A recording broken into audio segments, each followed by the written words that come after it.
सस्ता कहाँ कहाँ काथी मिली सुन ल बेवस्ता। ढोरीपुर में पान खइह जौनपुर में नस्ता मोहन कला ताजा राजा कट जाई रस्ता। आवा मारा लंदन जाता रह तू तो लंदन। आवा मारा लंदन जाता रह तू तो लंदन।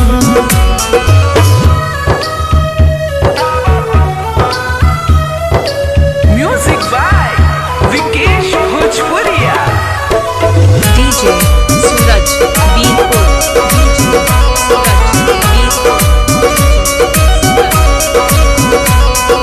चोली बाजार में बोली ना बोली हो लहंगा नगर पीछे में गलिया गली में मोलिया सा पास बनोट घीचे में।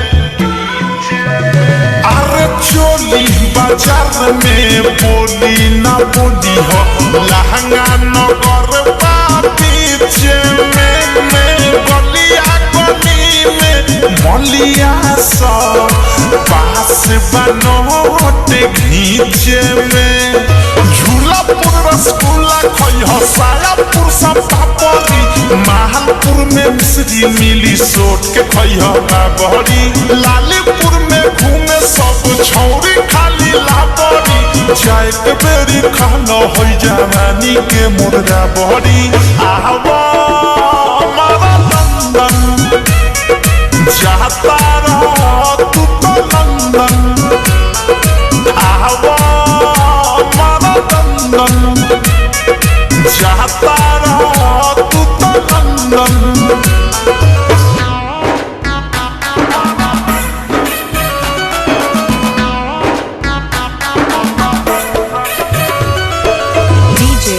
सूरज बीरपुर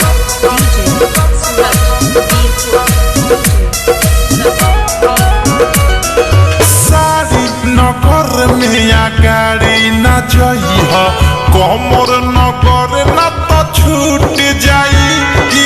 जांग नगर में धांग के मारी ए राजा मुहरा फूट जाई।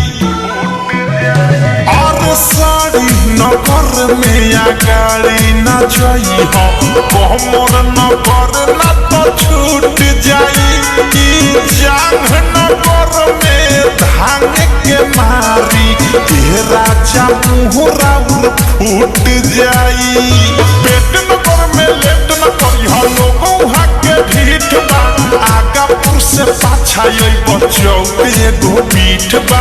राइटो ठारू अवधेश फरियाद जदि जीत बा चुमा लेके देखई मिठाइयों से मीठ बा। आवा मारा लंदन जाता रह तू तो लंदन। आवा मारा लंदन जाता रह तू तो लंदन। DJ सूरज कुमार बसमतिया रोड बीरपुर।